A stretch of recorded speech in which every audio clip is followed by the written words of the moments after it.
takes one clause at a time. If benefits feel murky, confusing, or buried in law, we'll translate the jargon and call out the flaws. No spin, no sales pitch, just what benefits folks should know. Health and welfare, decoded, let's get into the show. Welcome back to the EOB. I am Justin Leader. I'm Julie Selesnik. Good to be with you all again. We're excited today, and we felt that it was timely. We needed to talk about this DOL rule regarding PBM transparency and the multitude of submissions that have been put in before the end of the commentary period. Both Julie and myself have respectively put in our comments. But Julie, you said there were how many? Last I checked, there were like 560 something comments submitted. So I want to say that is awesome and love to see so much engagement. I saw tons of individual submissions. You don't really see a lot of that, but you see it here. And then lots and lots of different stakeholders submitting. Obviously, I do not agree with many of the submissions, but many of them I thought were great. So we're going to go over some of them in more detail, some for good reasons, some because they're just kind of funny. But one theme so there's some themes in them, I think it's fair to say. One is that people that like the regulation feel pretty strongly that it should be applied also to TPAs, and that should start now because it's just otherwise they're already not disclosing under the existing 408B2, in the way that you'd like to see it. And if they're not required to, then, it doesn't make sense that you'd want to have all this insight into PBM comp, but none into the same companies that are the same companies on the TPA side. 100%. So the rule itself, the DOL is actually requiring PBMs to disclose, okay? And this is why it matters. For the first time, they must disclose all compensation from all sources before a contract is signed. Rebates, spread pricing, admin fees, price protection. We can all agree that plan sponsors have been flying blind for decades, and this rule would finally put a legal obligation behind what fiduciary should have been receiving all along. That's right. And, there's a lot of freaking out going on by the people that don't like the regulation. And, some of the common themes there are, we can't do this. It's hard. And it'll take us years to be able to operationalize this, at least the 30 months since the CAA. Years to operationalize how you're making money? Yeah. Report on how you're making money. I'm sure every CFO just crooned over when you hear that. These aren't small organizations. They obviously know the data behind what makes them an effective and efficient machine. So I guess I struggle with this. Well, that's the question. The way to hear them tell it, this is just unheard of type of reporting being requested, and they would need to create new systems on the enterprise level and figure out how to coordinate among different, you're asking for the part that they really don't like is drug level reporting. And another common theme, which I actually is kind of funny, I'm not sure how genuine it is, but there's a lot of worry out there by the PBMs themselves and others that are not into the rule about the poor plan sponsors and how are they going to understand this? How are they going to get their pretty little heads around all this info? What do they say in the South when they're politely saying you're an idiot? Bless your heart. Bless your heart. This is very sophisticated stuff. And honestly, we don't want you to hurt your brain. Yeah. And they were there are some comments that say smaller and mid-sized employers, they don't have the resources or the sophistication to even understand these types of disclosures. Real insulting stuff, to be honest. Maybe it's not meant to be, but I certainly wouldn't like that if it was talking about me. And then you've got sort of some surprising ones. I was surprised to see how much the drug companies really embraced this. They like it. And they're like, more, better. And so I thought that was pretty cool. And I didn't really expect that. Well, I have a laundry list of them, and it looks like everybody and their brothers commented. So AHIP, AstraZeneca, Texas Hospital Association, NAPO, Nautilus, RX Benefits, Sidecar, state auditors comment. I mean, we have a number of organizations we're familiar with that have commented on this. And I'd have to imagine the DOL probably has their work cut out for them. But, for people like you and I, we can shift through the bullshit pretty quickly and understand what is just, as you said earlier, kind of laughable. Yeah. So, and I just got to send you a couple more of these because there's one in particular that I really think we should have a look at and discuss with everyone. And you need to see it to do that. So I'm going to send it to you right now. So the reason I'm so out of it and seem so tired is because I obsessively started reading these last night. There's hundreds of them. And then I started trying to figure out okay, other categories of themes. And, I was really impressed. Again, I think it's awesome that so many plans and stakeholders responded. I love seeing all these different, purchaser groups, coalitions, independent, I saw Peterson responded. There's just so many different types of groups. Hospitals, AHIP responded. I think we'll probably look at that letter too at some point. Yeah.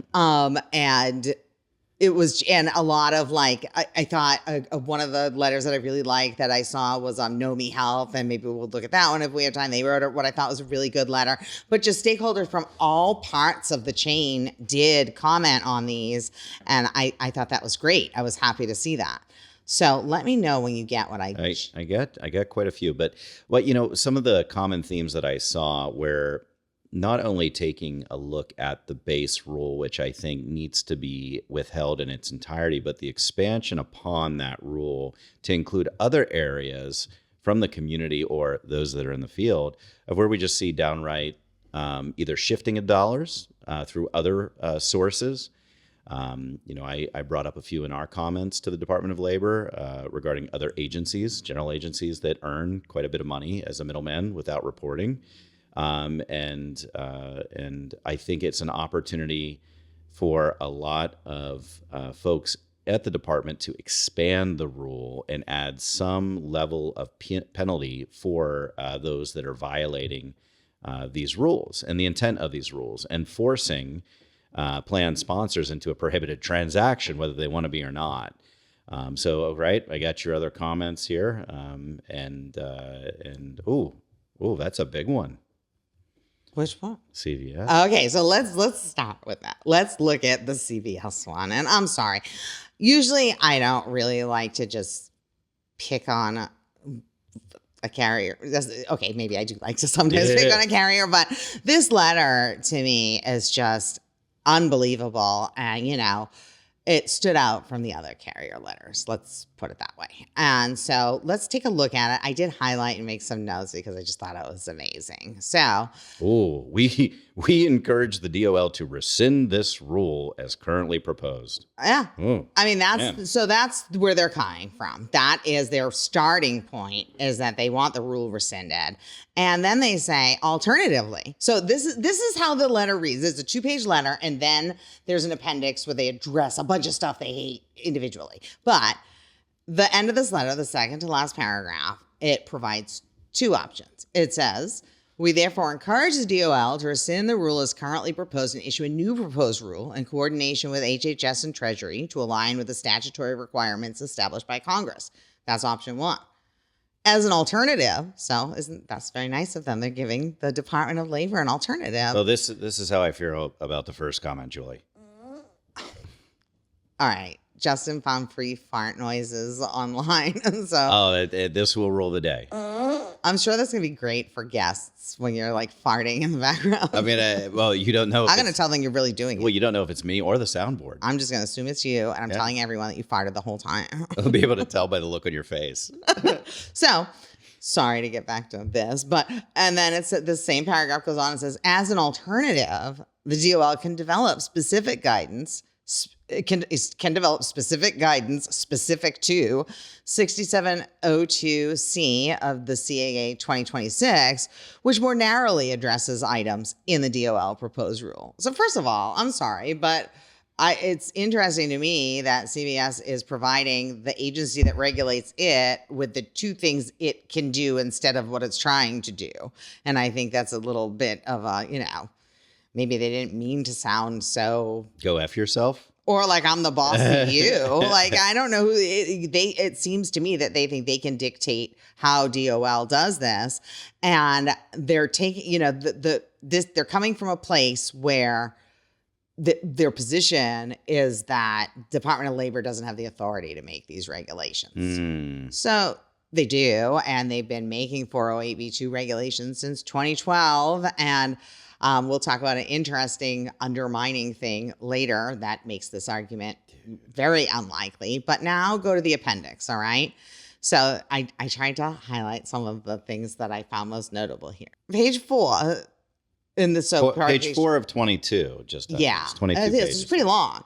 It says, well, we recognize that the DOL's proposal states that such arrangements are unreasonable absent an exemption. So as a reminder, any contract between an ERISA governed plan and a service provider is a prohibited transaction. That's the baseline because it's a contract with a party in interest to the plan. That's fine as long as there's an exemption that makes it okay to be in this prohibited transaction. There's a list of exemptions. Here, the specific one that would apply would be that you can show that the contract is for things the plan needs, that the contract has reasonable provisions, and that the compensation is reasonable. Those are the three things you need to show to qualify for an exemption. And then there's this other thing that's in the proposed rule called an administrative exemption. And that's sort of a safe harbor for employers that try and do the right thing and can't make it happen because of the service provider. So what CVS says here is, well, we recognize that the DOL's proposal states that such arrangements are unreasonable absent an exemption. Now, put a pin in that. The statute states this. Yeah. This is what ERISA states. This is not a DOL proposal. The law is that a prohibited transaction is unreasonable unless there's an exemption. And then this goes on to say, meeting the requirements of ERISA Section 726 and complying with the disclosure obligations under ERISA Section 408B2B as amended should be sufficient to demonstrate that the covered service providers have met the statutory exemption requirements that this proposal seeks. So here's my question for you. 408B2B, that's the disclosure from CAA 2021. In your experience, has CVS Caremark or any other big PBM been complying with 408B2B and providing the disclosures that are required under that regulation? No, not by any standard that somebody could reasonably assess whether or not they are fulfilling a scope of services and then, exactly what that compensation is. And we all know, especially those that have been in the industry, there's a lot of places that they make money that don't show up on those forms. And in fact, I'm pretty sure that they've taken the position up until, I guess, the submission of this letter that didn't apply to them. It only applied to brokers and consultants. Yep. So what they would have the EBSA believe is that they're already complying with that. There's no need for anything further. It's so frustrating too, because, we try to advise plan sponsors on how to be prudent fiduciaries, loyal to the plan, right? And navigate exactly what they should be looking for and understanding to better serve their plan and their plan participants. And even last week, I was bitching to you, Julie. We got a group that we're working with, a few thousand lives. We have the incumbent broker, we have a large PBM, and they have a fancy schmancy deal together and asking for, line item level detail, asking for a compensation disclosure, asking for things like what's being submitted for RxDC, asking for the frickin' contract. It's all proprietary. The contract? Everything's proprietary. The contract that you are subjected to and bound by is so proprietary you can't see it. It's like, So wait, who's the contract with? What's my 4-year-old say? Oh, Daddy, it's a surprise. He doesn't say surprise. That's so cute. I love that. Surprise! You don't get to see it. It's like, what am I, fucking David Copperfield? Here's your contract. You can't see it. Okay, just now I'm frustrating. gonna pull out when my son was little. What a bunch of grandpires. That's what it's like. It's right? called vampires, grandpires. Grandpires. Yeah. I like it. I like it. I like But, it. I mean, the idea that you can't see. Oh, all right, that's better than a fart noise. So, this is certainly not just CVS, but trust me when I tell you that none of the traditional PBMs up until the filing of these letters have ever suggested that they're subject to, never mind been in compliance with, the 408B2B that came out of CAA 2021. Mm-hmm. And that's despite the fact that Congress has written numerous letters saying that they're bound by it. And this is actually part of the reason why this proposed rule and CAA 2026 has so many provisions related to PBMs, is because they weren't providing any. I mean, this is just absurd. Remove the audit rights completely. Oh, I saw in here your commentary too. Plan sponsors should have to sign confidentially agreements about their own data. Like, So yeah, okay. So oh my God. So then when you keep moving through it, so one thing they also want to do, and so this is something to keep in mind, is that PBMs, the position they're taking is to exclude accepted benefits from the definition of covered plans. So if I'm a plan sponsor, I right now have a burning desire to know what kind of shenanigans are going on in my vision and dental plan that they don't want to be part of this. And, again, those are already included in the existing 408B2B reg that they're complying with. And so we should be getting disclosures about that already. But I think it's a real red flag that they want those excluded. Then, and this is a position that all of the major PBMs took because they're also all major insurance carriers, none of them think that this should be expanded. So one of the questions that the department asked was, should we expand this to other service providers? And the answer... It's a great question. I'd love to know who asked that question at the DOL. I don't know. If you're listening, kudos. And so there were tons of responses, most of them overwhelmingly yes. But the carriers / PBMs and some others take the position that no. And I like this, so I wanted to share the reasoning here, is that they oppose expanding the definition and related disclosures to other service providers under 408B2B. Other service providers, such as TPAs, provide different services to plans than PBMs do. And insofar as they do provide PBM services, they're already subject to the disclosure requirements of the proposal. So what they're saying is, well, they're trying to say, if they're not doing PBM services, why would you need to expand it to them? But that wasn't the question. The question was, are there other vendors and plans that are also receiving potentially hidden revenue streams that it would benefit plan sponsors if they also were faced? Well, and I think that the government is, especially with the FTC mandate against Express Scripts, offshore rebate aggregators. Like, there are many cogs in this wheel that are all have their hand in the cookie jar, right? To some extent. And it's not, listen, Julie and I are not anti-capitalistic. Like we really, really think people, including ourselves, deserve to earn a living. But it's reasonability. What was the word? We're anti-monopolistic. Yes, This is not the Gilded Age, and you can't do this and Gilded just Age. Have your cake and eat it too, and not just let us eat CAA 2026 disclosures is the answer here. And so again, without going through each provision of this, I do want to talk. So then they this letter goes on to go to bat for the rebate aggregators, and it says they say that it's too broad, the definition of people providing pharmacy benefit management services.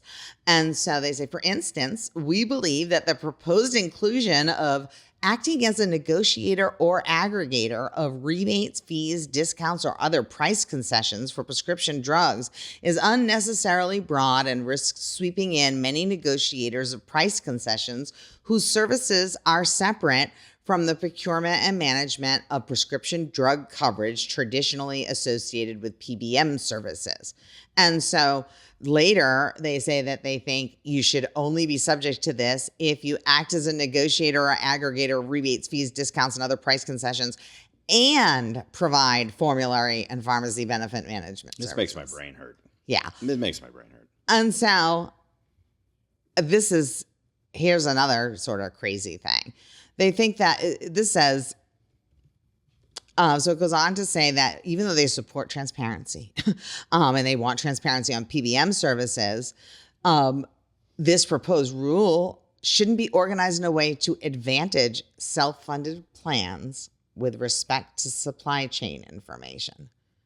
So first of all, how many self-funded plans feel advantaged in their relationship with their massive PBM?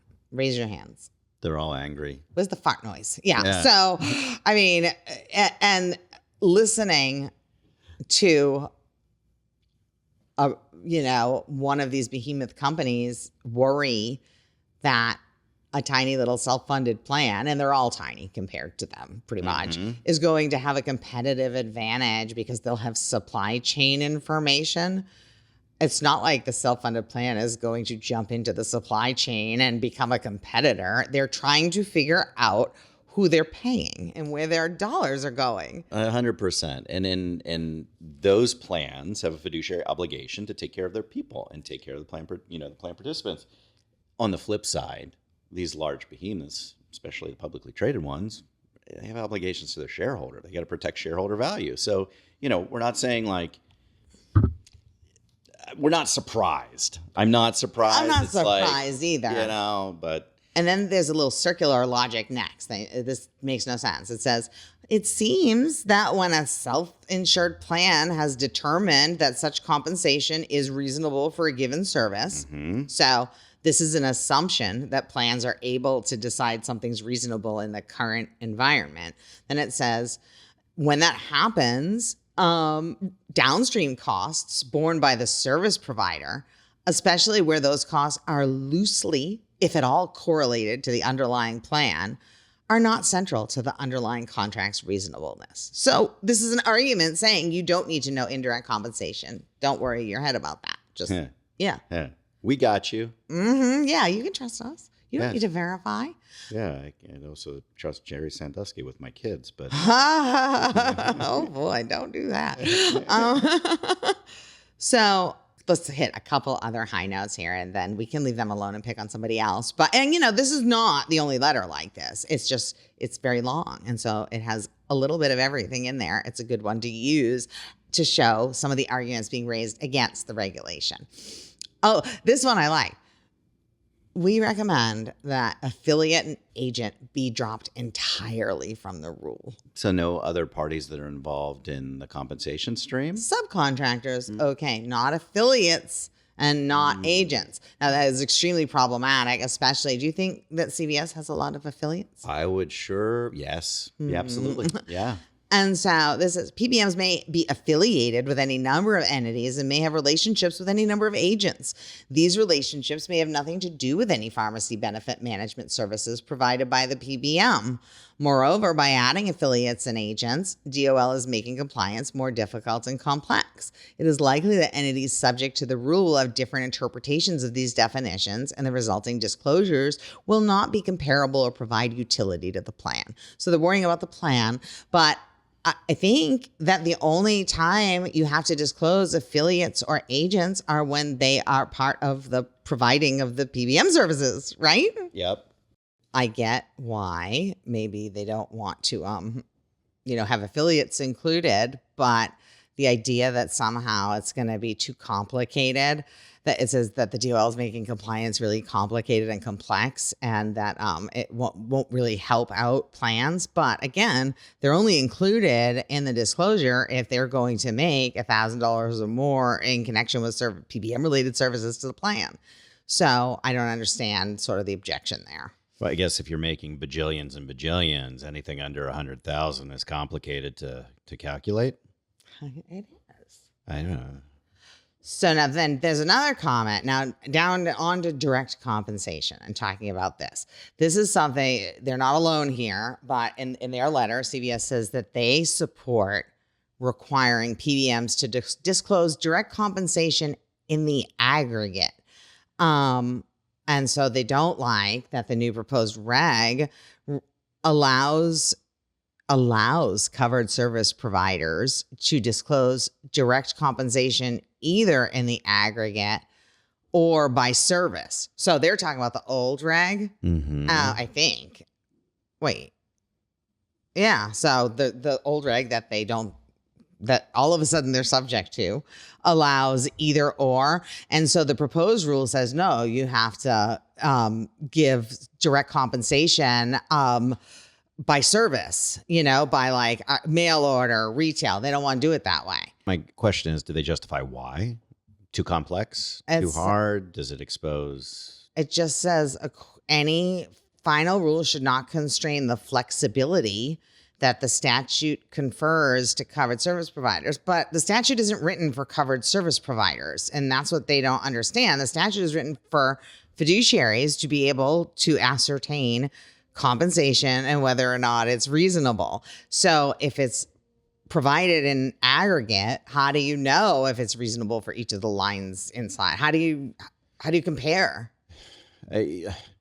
All of this stuff is being tracked. It has to be tracked, I would think, for any organization to understand their P&L. I mean, I know where we earn revenue and what we're doing to earn said revenue. So I would think, especially for a publicly traded company, they probably would know that on some level. So it's not a matter of whether or not they're willing. It's more a matter of they won't. Yeah, they don't want to. And so I get it. I wouldn't want to either if I thought it was going to lead to bad, uncomfortable conversations. But there's no explanation for why they requested that. So, without more, I don't think that's a good... Let me ask you something. ERISA, or ERISA, as I've heard you call it, Bostonian. And you've litigated, you've been involved in this for some time, and you've worked with some of the most intelligent people in and around the rules, both in ERISA and antitrust. What do you think is the biggest challenge for anybody that's writing legislation, let alone when you're going in front of a judge, right, that has a case plopped down in front of you? Like, would it be of value for you to write a book, Julie? Maybe like ERISA, spelled like that. Imagine who's reading for that? Dummies, like fiduciary principles applied here that also apply here. Like, I can't think of a more boring book, but you're talking to a guy that read your submission at 3 a.m. Yeah, because you couldn't sleep. And then I believe you went back to sleep. So it worked. I completed the damn thing. That's all that matters. But, I do think that it's very difficult to understand how to apply ERISA to health plans. And it really, all of the regulations and things that have sort of helped interpret and guide the way ERISA should be applied has almost all of it has been in the 401k retirement pension space. And they don't just transfer over neatly. And so but this is why this is so great. The DOL came out with a pretty comprehensive, comp disclosure and asked for tons of feedback. On the upside, they're getting tons of feedback. But now the hard part for them is, how do I separate the wheat from the chaff here and figure out who's just complaining because they don't want to do this thing and which of these are valid concerns? And, there are valid concerns, that are raised by all of these letters. Like in this letter, for example, let me say something nice that I saw. I saw an argument. A lot of people commented that this should also apply to fully insured plans. And right now it doesn't. And whether or not you think it should or not, I thought that the CVS letter raised a valid point, is that if you are in a fully insured insurance plan policy, then you don't have any contract with any PBM. You're paying a premium and all the contracts are happening on a different level. You're not in privity of contract with any PBM and you're not taking on the risk or any of that stuff. And so why would you get a disclosure from someone that you're not even doing business with? They're doing business. The insurance company's their customer then. But by virtue of that, they should disclose the compensation that's tied to that contract that they hold? Yes or no? I don't think that a PBM would disclose anything directly. Not the PBM. I'm The thinking about- carrier? Yeah, the carrier. So I'm the... But what are they going to say? Like the premiums, I mean, I guess it would have to be some underwriting exercise where we've fought this battle, right? Where we're trying to get like... We should be able to get your data in a fully insured plan. That's different. Yes. And they tell you to politely go F yourself. I mean, we dealt with that on numerous occasions here, most recently last year, the second year in a row of trying to get data for somebody that felt like they were stuck in a fully funded plan that we couldn't get out of. And that was frustrating. I guess two separate topics that I'm muddying the waters here. Compensation disclosure tied to that versus giving me my data to help me make a sophisticated underwriting buying decision and be able to compete in the market. Yeah. I mean, you can never leave a fully insured plan if you can't get enough data to get, responsible underwriting. So there's a reason you can't get it. It makes it much harder. You can, and then you get your ass handed to you at renewal time if the data is not in your favor. But here, I mean, I am also just not sure. And I hope we get some comments and some feedback on some of this. Like, what are you going to do if you're in a fully insured plan, you're an employer and you pay this much a year, and then you get a compensation disclosure and it says, by the way, this much of what you pay us in premium gets diverted to a PBM. So then what? What would you do? I just don't even get what fully insured, and I could just be missing it because I don't really have a lot of fully insured clients. But I don't know what they're doing with a comp disclosure, except for just seeing if the overall comp is comparable. Also, there's the 80-20 rule that exists post-ACA. Like, what all goes into that from a premium collection and paid out perspective? Are they counting drug costs as well? I don't know that. But do you think employers want to now have to do that? Like, that's a huge thing to put on them and say, well, now we're going to make it so you can figure out if medical loss ratio is really being met and the way it's being met, because we'll give you the information to calculate it. That seems like, isn't this why you would stay fully insured, to not have to do these things? Somebody's going to listen to this and have so many answers and or additional questions. So once again, we don't claim to know everything. Yeah. This is good discussion. And so if you have thoughts on why this is important for fully insured plans, we'd actually love to hear them. And I'm sure the DOL would too. And there might be good ideas in some of these letters. I just haven't seen them yet. I just see a lot of people that like the regs saying they should apply to fully insured. And I think so far from what I've read, the arguments of why they wouldn't seem reasonable to me so far. Sorry if that's like a trader thing to say. I don't know. But, love to hear, some feedback on why this might be important for fully insured. You know what the beauty of this is, though? Like, you're a rational person. I'm a rational person. We're also intelligent enough to change our opinion on things, right? With more data and information. That's the beauty of getting information, is that it allows you to have an informed opinion. It lets you change your mind. It's amazing, right? That's how Did you know that the world is flat? I heard that somewhere. And also, did you hear that people were at the moon? Yeah, right. Sure they were. I saw the wind blowing. I don't know. And I saw someone on like Twitter or something. I'm not on there anymore, but I see the post. Someone posted like, those pictures from the far side of the moon? I'm obsessed with them. I love them. Yeah. It's like the earth is behind the moon. They're awesome. But someone wrote, because it was light in the picture, what is the light source for this? And I'm like, I'm pretty sure the sun is also on the other side of the moon. It's very alarming. It's a big orb. Very alarming. Schools have failed us. And this was a grown adult. Dude. This is not a child. Man, oh man. Yeah. Yeah. It's scary. So yeah. All right. So this is also interesting when it comes to disclosing payments from manufacturers. Definitely there's pushback against this. And through the whole letter, the setup here is what Congress said you can do in CAA 2026. This goes way past that. Now, first of all, this rulemaking is pursuant to an executive order, not pursuant to CAA 2026. And I just want to address the argument that I see in a lot of these sort of negative letters to the DOL that say you've gone beyond your authority.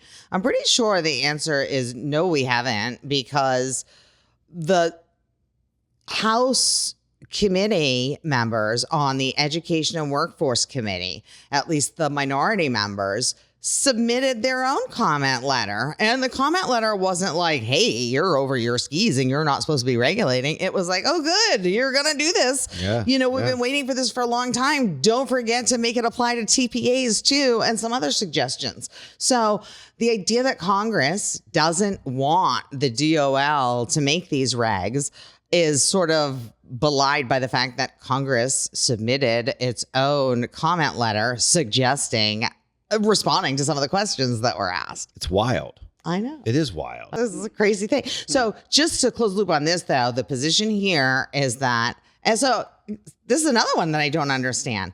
One of the positions they take in this letter is that drug manufacturer payment disclosures should apply only to formulary drugs. What? Yeah, I know. It says it should state, the final rule should state explicitly that drug manufacturer payment disclosures should apply only to formulary drugs, not to non-formulary drugs. And so what these disclosures, what the proposed rule requires is manufacturer payments for on a drug level.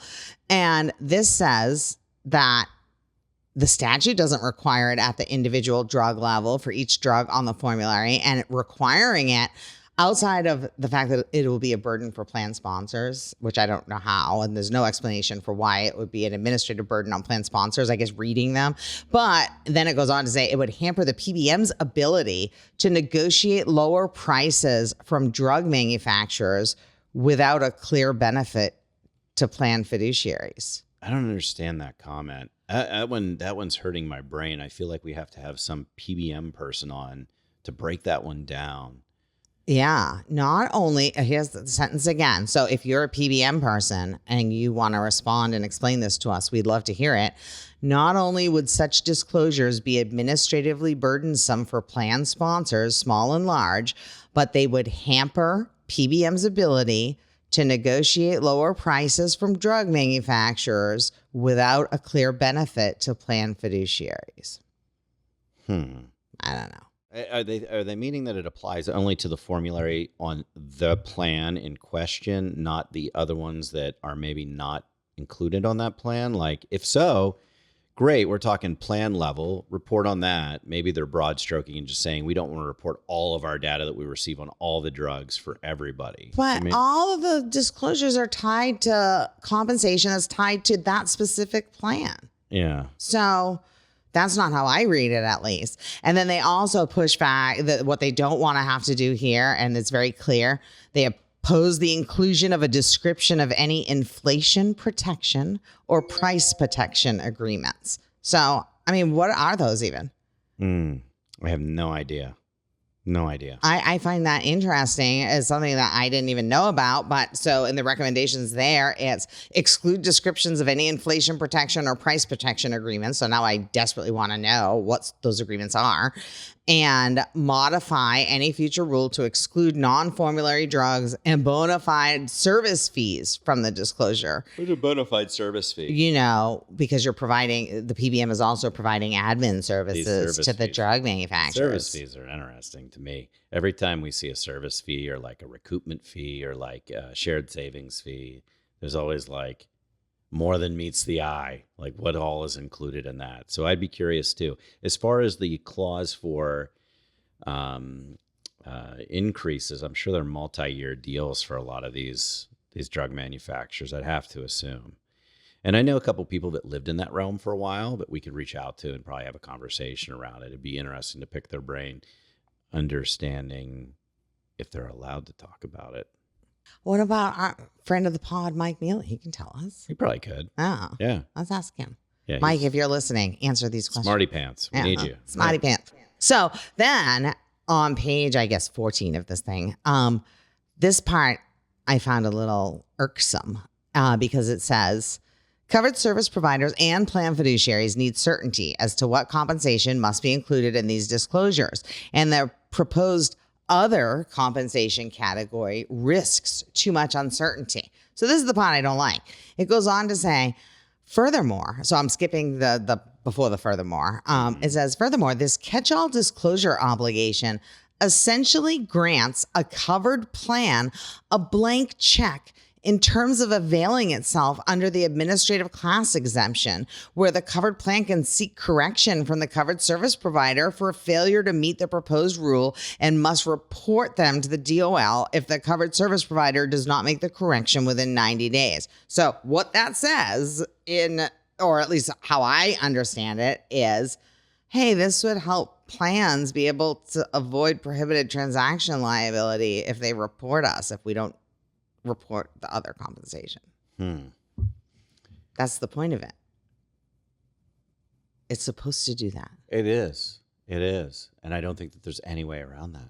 Like And it's like, it wouldn't want to make things easy for the people that this law is geared to make things easier for. It's not about you, CVS. Sorry. Yeah, I've heard a common theme, like we need to protect plan sponsors from themselves, protect plan sponsors from understanding something that's far too complex for them. And yeah, I'm not following. And this isn't the only commentary that was submitted that has a lot of. This is just more comprehensive than a lot of the other ones. Yeah. And, just to not pick on them, we're going to open one other carrier one and then we're going to do another one. But let's just finish this real quick. The other thing that was interesting here, I'm not going to get into all of that stuff. Oh, but the audit rights. Now, none of the carriers like the audit rights. They all are. So for everyone, I saw a lot of commentary when this proposed rule came out. And I saw a lot of lawyers were saying like, oh, it's a limited audit right. Well, and I did not agree with that then, because you're allowed to get everything you need to confirm the compensation disclosure you're given. Well, the carriers. Wait. I'm sorry. I just read this and God, you're such a nerd and I love it. You went through this whole damn thing. They're telling the DOL that plan sponsors should receive disclosures, but should have no legal mechanism to verify whether those disclosures are in fact accurate. Well, they could have some, but they do want some changes to the audit provision. So this is the funniest one to me. Covered service providers should be permitted to include some reasonable restrictions on auditors to avoid conflicts of interest or to avoid other anti-competitive behaviors. Now, doesn't that just, yeah. So I'm glad that they want to avoid anti-competitive behaviors and conflicts of interest. That's great. We do too. Yeah. But you get to pick the auditor you want to pick. That's what the confidentiality agreement is for, is you can't use my stuff to compete against me. Mm-hmm. Okay, that's fine. Make that restriction. That's the restriction. And then they want a rule that says covered service providers are permitted to limit the use of any audit data only to that specific group's health plan purposes. So that sounds good in some ways, and arguably one of their purposes is to try and evaluate reasonableness.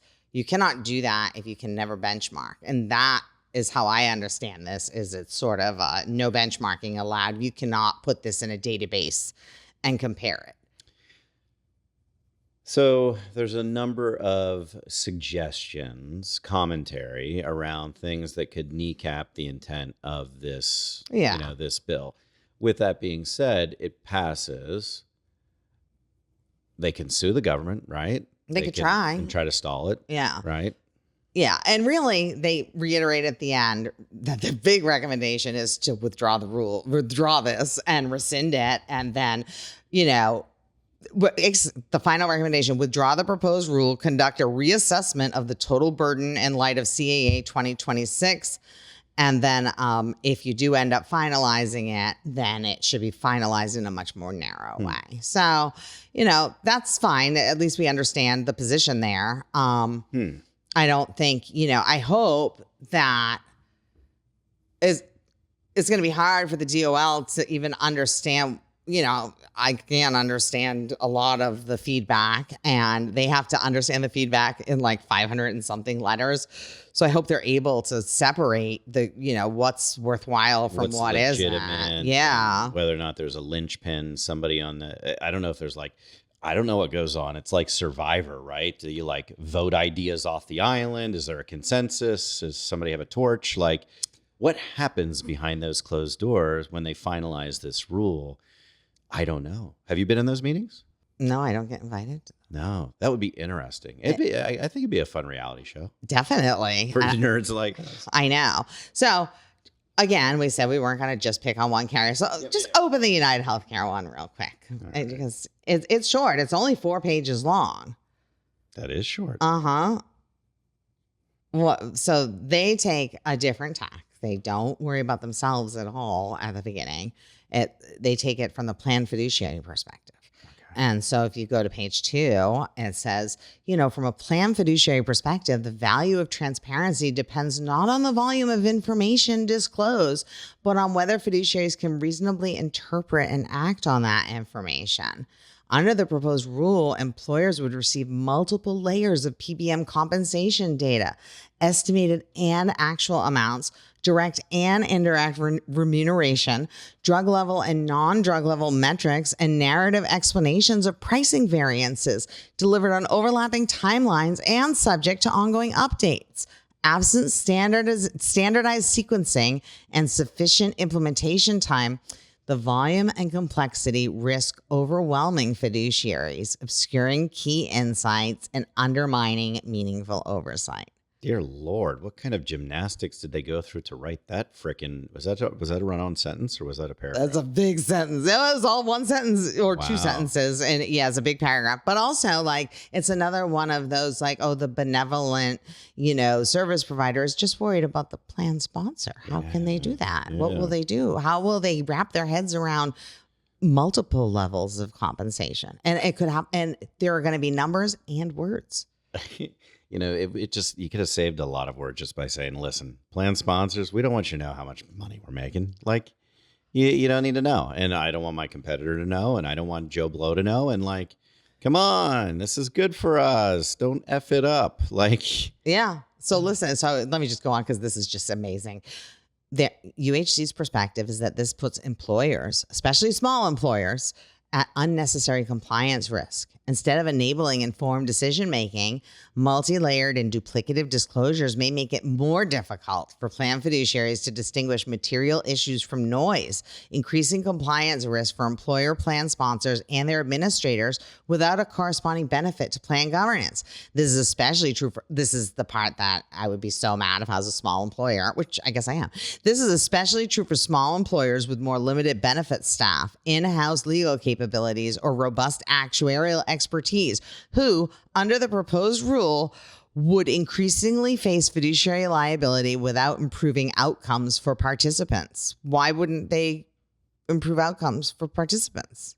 I have no idea. But once again, like you said, an early comment back on the CVS one, it goes against the grain of what the intent of this rule is, to help improve the position of plan sponsors, their members, and understand the agreements that they've entered into and what the impact is. Mm-hmm. And I don't know what part does are we living this dream that the 401k transition never happened regarding fiduciary duty and standard? It's way worse here. And drug spend didn't increase the way it did because nothing weird is happening. Amen. Mic drop. Yeah. And so then their solution. So the solution they propose is to consider optimizing the UHC encourages the department to consider optimizing the scope and sequencing of required disclosures so that the information provided represents the minimum necessary. And we're all familiar with hearing that, used as the standard of claims data disclosure. Minimum necessary to enable plan fiduciaries to effectively achieve the department's transparency objectives, including improving pricing arrangements and lowering costs for participants. So they say focus on information most relevant to fiduciary decision making, but don't say what that is. So they don't say what should be in and what should be out. No, they just say that's what you should do. Mr. and Mrs. DOL, you got to figure it out for yourself. And we're not going to give you the roadmap for what we think would make sense in this situation. Yeah, it's... And then here's their take on the audit. I love this. In contrast, the DOL's proposed rule deviates from the audit structure established by Congress that arguably places no limitations on audit scope, timing, location, or volume of records. Unlimited audit rights. Now here's the pretzel. Unlimited audit rights may dilute signal quality and undermine the usefulness of the disclosures in other contexts, such as those required by CAA 2026 to plan fiduciaries. So, if you are able to audit as much as you want, that is going to undermine the usefulness of other disclosures, the ones made by CAA 2026. How? Why? What does that mean? I graduated from a very rural high school in blue collar Pennsylvania and went to a Division II college. Shout out Cal U. I think I got a decent education, but I'm struggling here to comprehend exactly what you just said and how it doesn't completely just undermine the integrity and intent of what the DOL is trying to pass, but at the same time, like, how does it negate any other disclosure that's made regarding any other rule by giving somebody the ability to audit the data? And correct me if I'm wrong, going back to CAA 2021, you cannot have a gag clause within your contracts that prevents you from understanding cost, quality, utilization. Taking a step further with compensation disclosure, you should be able to understand what people are doing to earn what they are earning if they're a covered service provider over $1,000 or more, and the scope of what they're doing to earn that money. Like, we're backtracking here. We're moving in reverse with a lot of the suggested commentary. Yeah. I think we all know United is one of the largest companies in the world, never mind the United States. And so they just want the DOL to know that building an enterprise-wide audit-ready infrastructure capable of supporting the proposed rule's expansive requirements is a significant and multi-year operational undertaking that will not return commensurate value in relation to its costs for plans. Every bit of this information, I guarantee you, is being tracked today. That is on some report that somebody's looking at and can be easily produced regarding every drug that's being utilized, what their earnings are on the drug. Like, it's down to a literal science. They like the aggregate level. They don't want to. So there's a reason they don't want to report it on the individual level. Aggregate my ass. I guarantee you they know on the individual level for each plan, there's underwriting that takes place. There's assumptions. Like, you could probably figure it out pretty easily. I'm sure they can run internal reports. I mean, it seems ridiculous that they would have to build something that doesn't currently exist. So they don't know how much money they're making? Apparently. I mean, that's what they're saying. Oh, we wouldn't be able to tell you that publicly now. traded. Wouldn't that be like a shareholder problem then? Seems like it would be a shareholder problem to me. Yeah. So that's their big sort of their position is that, oh, we can't do it. So what they want is to, and then they say, no matter what, you've just got to delay the effective date on this. It's complying with July 1, 2026, while simultaneously preparing for CAA 2026's comprehensive reforms by August 2028 would create an unmanageable operational burden and significant compliance concerns. So one of the largest companies in the world can't do two things at the same time, one of which isn't due until August 2028, and which you're surely correct, they already internally must have metrics to measure these things. Have you ever rubbed your belly and patted your head at the same time? Yeah. It It is hard, I know. Have you walked and chewed gum? Yeah, I don't know. I think if anything, attempting to cast doubt into any part of this is obviously, the goal, right? And then to compound that, I guarantee you that there's going to be there already is a crap ton of lobbying to people that may have some capacity to steer a decision in one direction versus another. And unfortunately, that slows progress across the board. But yeah, anyway. So now to close this up, they expressed a concern that disclosure failures could lead to severe penalties, including excise taxes of 15% or even 100% of the amount involved, and equitable remedies such as unwinding agreements and disgorgement of profits. That heightened risk, combined with an unachievable timeline, places an unreasonable burden on service providers and could disrupt the provision of essential PBM services. Really? Could it? Aren't there already PBMs out there that are transparent and won't have any trouble complying with this? Yep.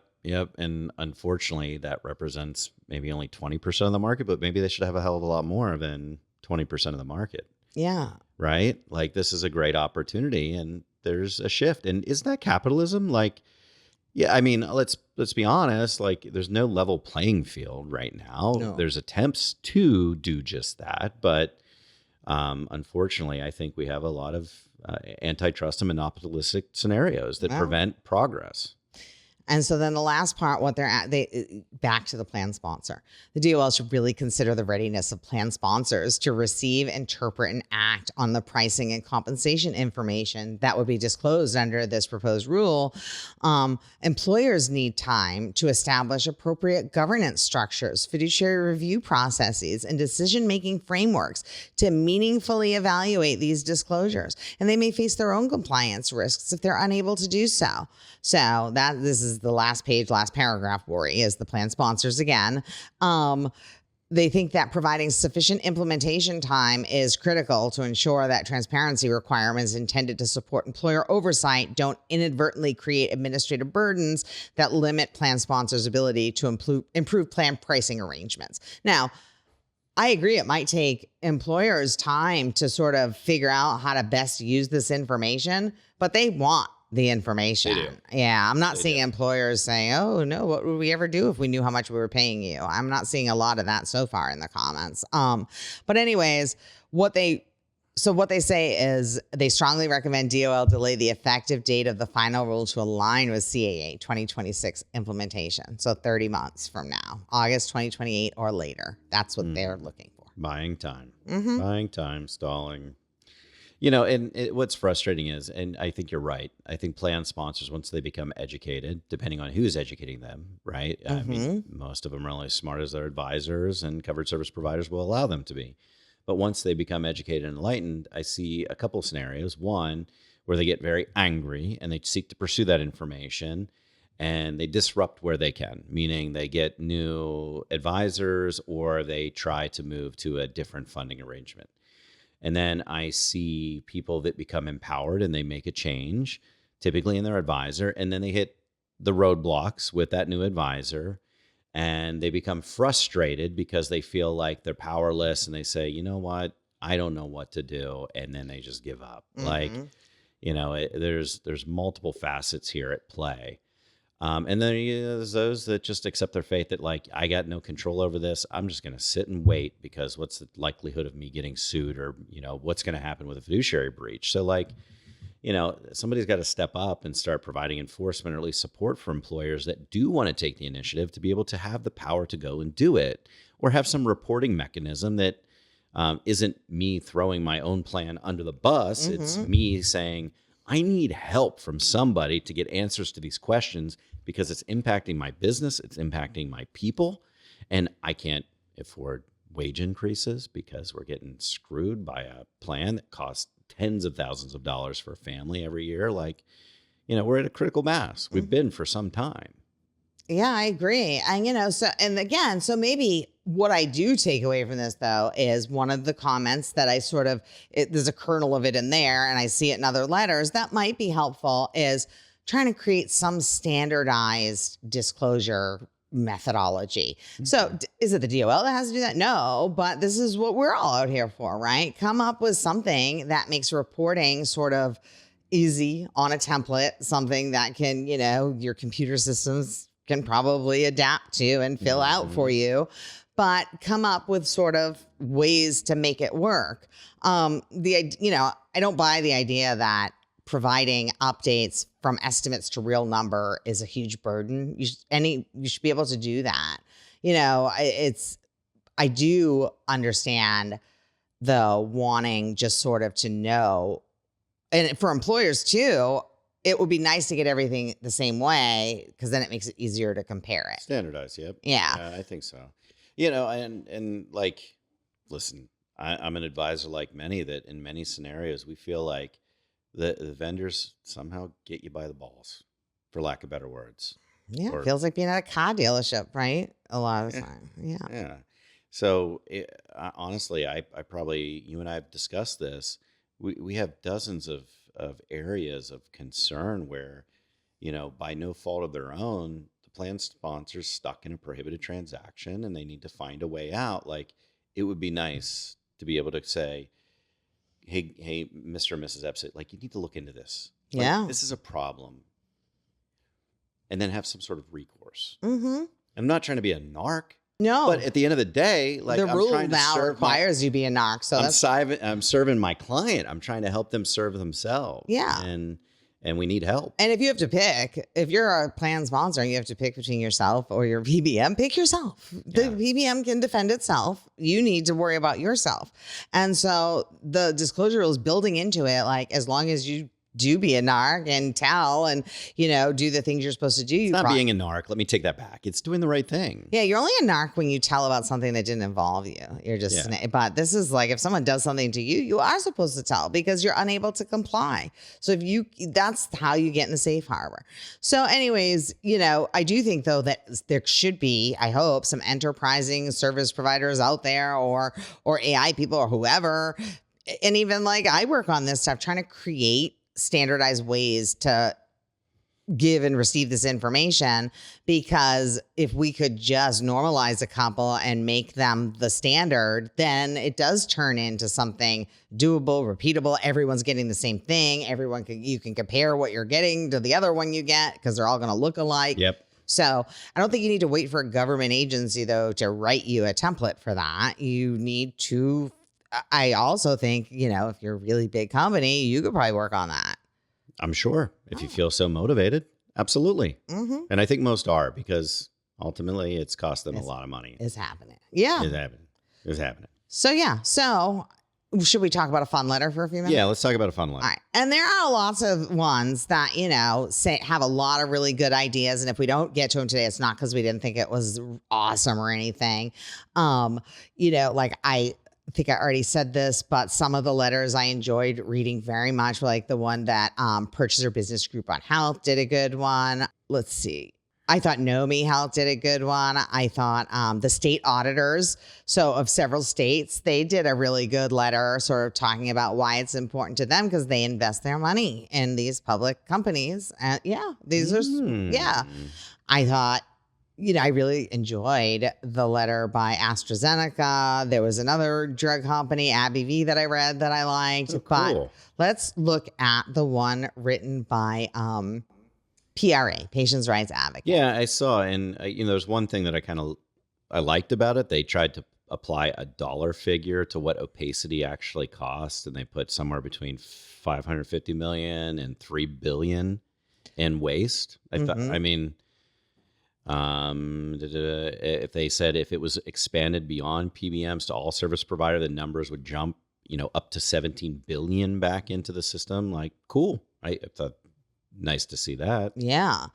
What I thought was, and there's a lot of good things about the letter, but what I thought was pretty cool. So first of all, they thought that certain things should be specifically required as disclosures in the final rule. And, a lot of them are on the TPA side because their main suggestion, and one of the main suggestions across letters is that this be applied to TPAs as well and other service providers. So these are the things that they talked about that should be part of the final rule, explicitly requiring disclosure. Rate differential arrangements. And you know what? This is a good idea. This is where a covered service provider has entered into an agreement with a healthcare provider or network provider that could cause the group health plan to pay a higher rate than what is publicly disclosed in the machine readable files. Yeah, decent. Yeah. Then you should have to disclose if you have revenue neutral clauses. Revenue neutrality. Yeah. Interesting. That would be very interesting. And those do harm health plans. And it would be good for health plans to know if they're buying into a network where there's going to be a new, and do you think anyone knows what that is? Probably not. Okay. No idea. There's sort of like, okay, we're going to agree, provider, that we think the quarterly or annual revenue will be this, that will transfer to your hospital through, covered claims. But if it's not, it will be this anyways. Yep. We're not going to let you suffer We're a going loss. to make up for that loss in whatever that may be. And that has to come from somewhere. So if we promised you 10 million and we've only delivered 7 million of patient value, we got a $3 million deficit we got to make up, right? Someone's paying more than billed charges, probably. Boom. Yeah. Wait, people pay more than billed charges in claims? You've seen this? I've seen this happen. I've seen it. I've seen it with my own two eyes. Then there's they said also should be disclosed restrictions on recovery and medical management.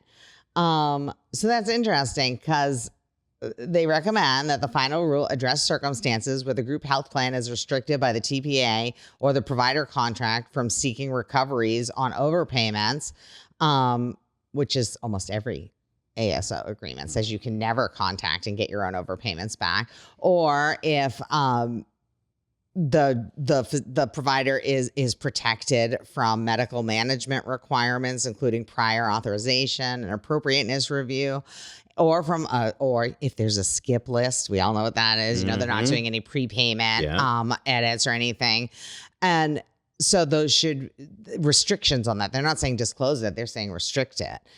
That probably doesn't seem to, I don't know, maybe I don't see how that could be in this rule, but I do think that that should be the law, that should be restricted, that or self-funded plans should be able to exempt themselves from that, because it undermines ERISA for them to agree to those things. And they're not agreeing to those things. They just don't know about them. Yeah. And then they should have to disclose. I think this is part of the final rule. If they have a financial interest in network providers, I think that would be part of the conflict of interest disclosure. In fact, we ask that kind of stuff now. I would say, and it's interesting. You kind of got like two schools of thought. One side is protecting the status quo. The other side is trying to build a framework where fiduciaries can actually do their jobs and fulfill it. Something kind of telling, though, is like you mentioned AbbVie and AstraZeneca. They're not poo-pooing this idea. Like, they're all for it. Like, that's a tell that maybe there's a bigger story as to why we pay as much as we do for. I thought it was pretty interesting, too. It's not what I expected to see. Yeah. And so the PRA letter also says that cross-plan offsetting should be, I guess that it should be disallowed altogether, as someone who has brought several lawsuits on this issue. Mm-hmm. I would also like to see it not there, but, I'm not sure this is where that would happen. But my favorite thing about this letter is that they want all the indirect and direct compensation arrangements with TPAs, PBMs, and every other service provider they could think of to be required to be disclosed. So they attached an appendix. Do you have this letter open? I don't, but I'm going to. Okay, go to Appendix A. And it is like pages of arrangements that involve direct and indirect compensation. And I have to be honest, some of these I was like, oh, I didn't even know that was a thing. Oh, this is exhaustive. Uh-huh. So that's pretty cool. And, if you're PBM carve-in fees, 340B related rev, subsidiary revenue. It goes on. Mm-hmm. Network access fees, like Blue Card. Wow. Yeah. Oh, payment integrity recovery fees. And I think somewhere in here is all the value-based stuff. That's a dark hole that you're never in. And then, of course, all the repricing fees, and how I feel about repricing. And so, that should really have to be disclosed. And also payment processing fees, clearinghouse fees, ACH transaction fees, because a lot of times they do own the fee processor too. Yep. Payment integrity, obviously, recovery vendor, claim edit override fees. Did you know that was a thing? Claim edit override fee. Who's paying that fee? Plan sponsor. To override a claim edit? Yeah, probably. There's a fee for everything. But who would want a claim edit overwritten? I don't know. So I was like, wait, can providers pay to override a claim edit? Like I would love to. So PRA, if you're listening, and I hope you are, because we love you guys. Yes, we do. Actually, they do subscribe. Okay. Yay. Can you tell us about that? More about that? Yeah, Because what does that mean? I am fascinated by that. And then I'm really glad to see stop loss included here. Now, I've long been someone who said, oh, stop loss really isn't part of a plan. It's supposed to be issued to employers and it's covering their risk. It's not about the plan. But after seeing how it works in practice for years, stop loss is definitely paid using plan assets almost all the time, is very involved in many cases in how the plan will operate, in the attachment points and things like that. And so, and also there are commissions that are paid to TPAs and brokers for getting stop loss into a plan. So they ask for sort of placement fees to be disclosed, commissions from stop loss carriers, affiliate reinsurance premiums, experience refunds. I love that word. Experience see refund. general agencies in there. I put that in my letter. Oh, did you find one that's not? Oh, yeah. Oh, yeah. So, yeah, this is, you know what, Julie? I couldn't wait for the PRA to reach out. When a claim's an adjudication, processing system runs it through. There might be an edit flag. The provider can challenge it or facility can challenge it. And the fee that would be attached to that is paid by the plan sponsor. Wait, so it gets challenged by the provider. Yeah. And the plan pays a fee? That's what it looks like. That's insane. See? Somebody needs to come out and confirm that. Like that. I need my fainting couch. Are you fucking kidding me? Wow. So the plan sponsor is paying a fee that would allow the provider to challenge a claim edit and have it overwritten? You've got to be kidding me. This is wild, man. Okay. And then just that last category that I think is really important, sort of bundled payment, admin spreads, capitation administration fees, ACO coordination fees. Just there's a lot of fees and there's a lot of money, a lot of your money. Just like Oprah, you get a fee and you get a fee. Yeah. So, and we're paying for all of it, you know, plan sponsors and plan participants. So I do think that it's really important. You know, I already thought it was important to apply this across the board to all service providers. And that's one of the comments we submitted.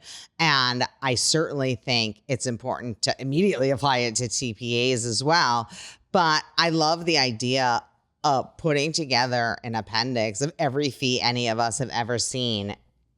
And it's like the holy grail of fee list. Base. Yes. Yeah, using this, adding your fee, the general agency fees, and moving from there and asking other people, you know, can you, do you have anything to add to this? What other fees are you aware of that are missing from this?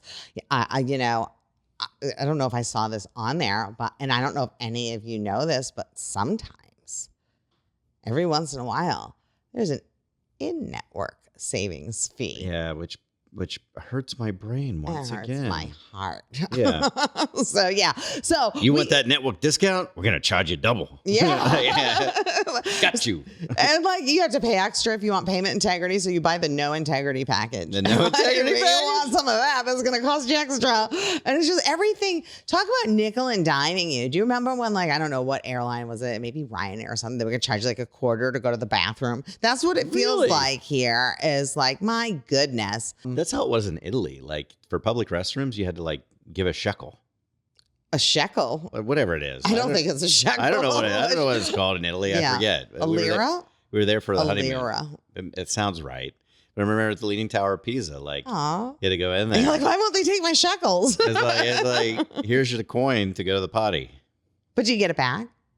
I don't remember. Oh, because like I don't mind at Aldi, put a quarter in to get my cart. If I put the cart back where it goes, you get your quarter back. If I'm putting a quarter into a toilet to use it, I don't want the quarter back. Yeah, okay. But you're never getting your quarter back here. No. Yeah. No. So anyways, I thought that was a fun letter. It certainly made me think about a lot of fees that I had not previously thought about. And like you, I liked the sort of valuation.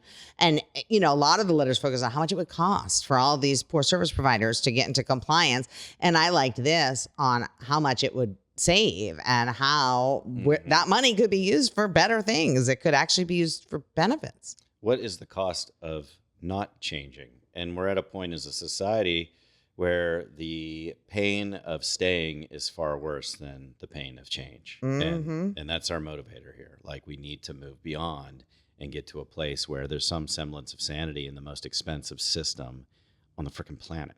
Yeah. So that's our uplifting message for today, folks. But anyways, if you have time, you should read some of the submissions to the proposed rule. They're really interesting. There's so many different perspectives there. There's a lot of great ideas, and that maybe aren't great. And then there's just a lot of self-interest across the board, but literally there's comments from every corner of the room. So it's a pretty good read. And listen, we are so appreciative of the people that are like crazy enough to come on and listen to us. I had somebody reach out today that said, hey, I really appreciate what you guys are doing and the conversations that you're having. And that means the world above all else. With that being said, we want to hear from you. Yeah. Reach out, connect, throw out a question, tell us we're wrong. Yeah, disagree. Fine. Yeah. Oh, come on the show. We'd love to have you as a guest on Friends with Benefits. And with that, thanks for joining us. We'll see you next time. I'm Julie Selesnick. And I'm Justin Leader. See you next time. See you next time. Welcome to EOB, where the fine print gets airtime. We take the plan docs and hot takes one clause at a time. If benefits feel murky, confusing, or buried in law, we'll translate the jargon and call out the flaws. No spin, no sales pitch, just what benefits folks should know. Health and welfare, decoded, let's get into the show.